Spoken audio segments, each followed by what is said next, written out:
aí pessoal, tudo bem? Beleza? Estamos aqui para mais uma super videoaula com o seu professor de biologia preferido, o professor Roque Alves. E na aula de hoje nós vamos dar continuidade ao nosso estudo sobre o filo dos artrópodes, que são aqueles animais que possuem as patas articuladas, aqueles animais que possuem um exoesqueleto, aqueles animais que fazem a equidise ou muda, que trocam o exoesqueleto de vez em quando para crescer. Só lembrando que o filo dos artrópodes está dentro do reino animal, que a gente já está estudando há várias aulas atrás, tudo bem? Muito bem, na aula anterior a essa nós aprendemos sobre o primeiro filo dentro dos artrópodes, que é a primeira classe dentro dos artrópodes, que é a classe dos insetos, né? Aqueles animais que possuem 6 patas, 2 antenas, corpo dividido em cabeça, tórax e abdômen. Então, para você entender sobre os artrópodes, né, tudo sobre eles, é importante que você dá uma visitadinha na aula anterior a essa, que é a aula que nós falamos sobre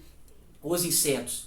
Então, dando continuidade ao nosso estudo sobre os artrópodes, que eu disse para você que é uma classe, né, que possui, que é um filo que possui uma infinidade de espécies diferentes, né, e subdivisões dentro dele, nós vamos falar hoje sobre a classe dos crustáceos, ok? Os crustáceos também fazem parte dos artrópodes, assim como os insetos, certo? Lembra quais são os animais que fazem parte dos crustáceos? Os crustáceos são geralmente os animais mais saborosos da natureza, pelo menos para mim, né? Então, dentro dos crustáceos nós temos os siris, os caranguejos, as lagostas, os camarões, né, que são animais geralmente aquáticos, mas nós temos animais também terrestres, como a barata do mar e o tatuzinho de jardim.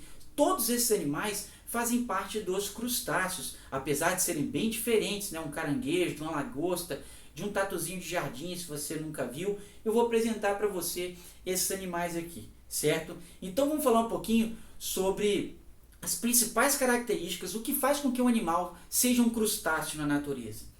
Primeiro, nós aprendemos que os artrópodes vão possuir um exoesqueleto, certo? Que nos insetos é feito de quitina. Agora, o que acontece com os crustáceos é que, além da quitina, eles vão possuir um exoesqueleto feito de carbonato de cálcio, certo? Então, o exoesqueleto dos crustáceos vai possuir esse carbonato de cálcio, que vai dar essa rigidez, né, característica quando você come um caranguejo, uma lagosta, aquela carapaça rígida feita de carbonato de cálcio, é uma característica de crustáceo. Ok? Então todos os crustáceos vão possuir um exoesqueleto feito de carbonato de cálcio, que é uma diferença dos crustáceos em relação aos outros artrópodes, certo?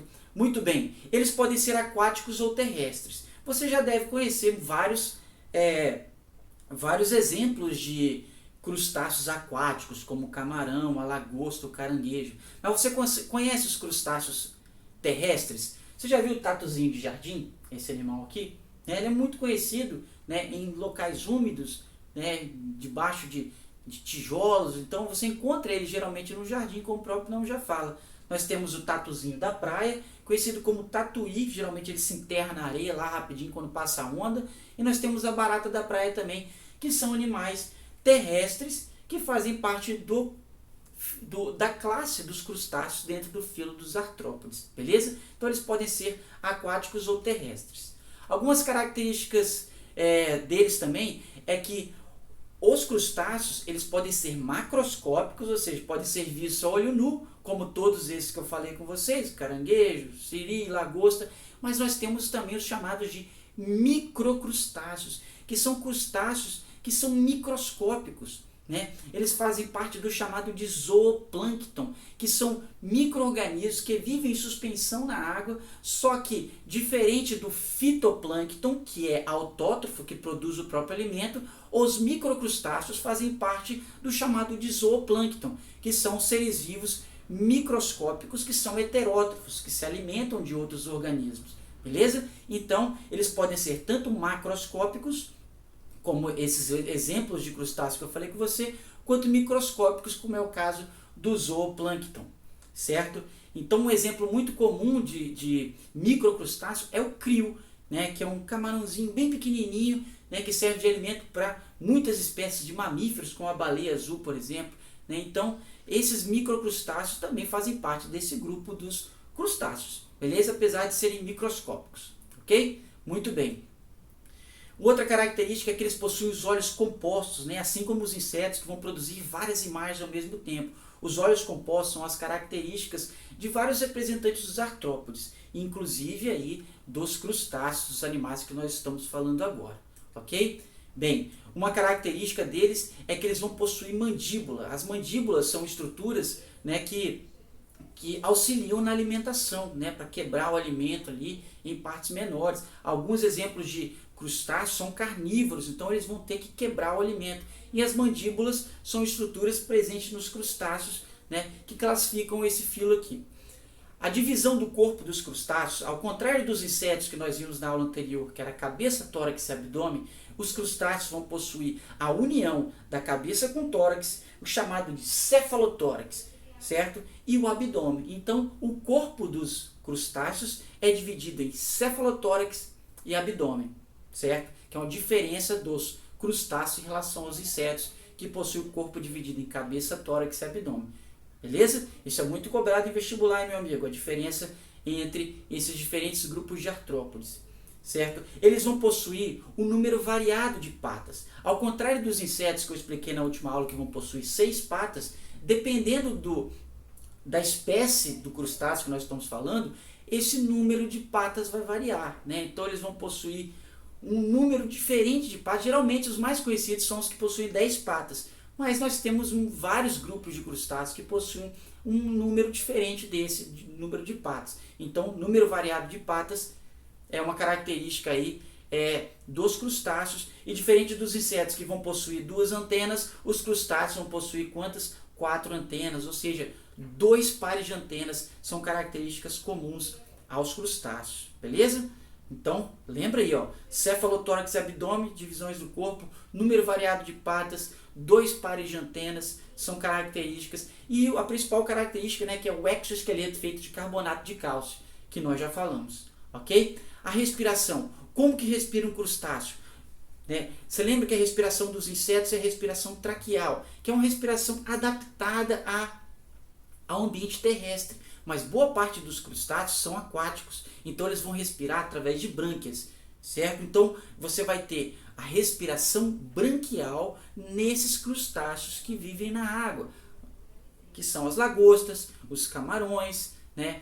O aparelho respiratório é formado por vários pares de brânquias situados dos 2 lados dos segmentos torácicos. Então, nessas brânquias vão possuir pequenos vasinhos que vão fazer as trocas gasosas aí com a parte interna do organismo, né? Retirar o oxigênio, que é muito importante, da água para esses seres vivos. Respiração branquial, que é a principal forma de respiração dos crustáceos. Muito bem. A excreção dos crustáceos é feita através das chamadas de glândulas verdes, que também realizam a osmorregulação. Lembra que as glândulas verdes, elas vão retirar substâncias nitrogenadas que são tóxicas, que são eliminadas também através das fezes. E eles ficam na cabeça do animal, né, na parte frontal. Então você já deve ter percebido, né, quando comer um camarão, por exemplo, que antes de comer o camarão você tem que limpar. E as fezes dele ficam geralmente próximas à cabeça, por causa que essas glândulas verdes se localizam ali. E essas glândulas verdes são responsáveis pela liberação de excretas, certo? Muito bem.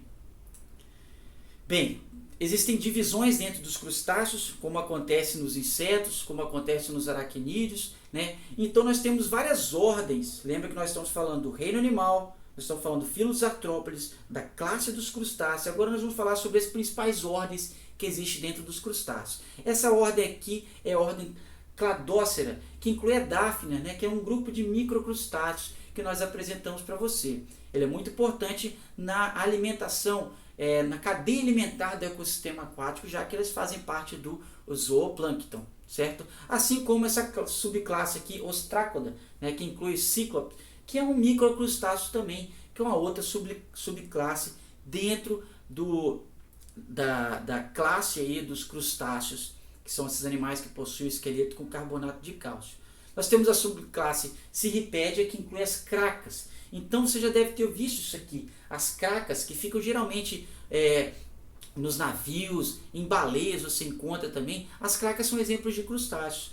Pouca gente sabe disso. Então isso pode ser um diferencial para você em alguma questão. É uma subclasse dentro da classe dos crustáceos. né? Nós temos a subclasse Melacostra, que inclui aqui as baratinhas da praia e os tatuzinhos de jardim, que são os indivíduos crustáceos que são terrestres, que eu já falei para você aqui, já apresentei para você, que alguns indivíduos são terrestres, e o tatuzinho de jardim e a baratinha da praia fazem parte aí dessa subclasse Melacóstraca, que inclui esses seres vivos.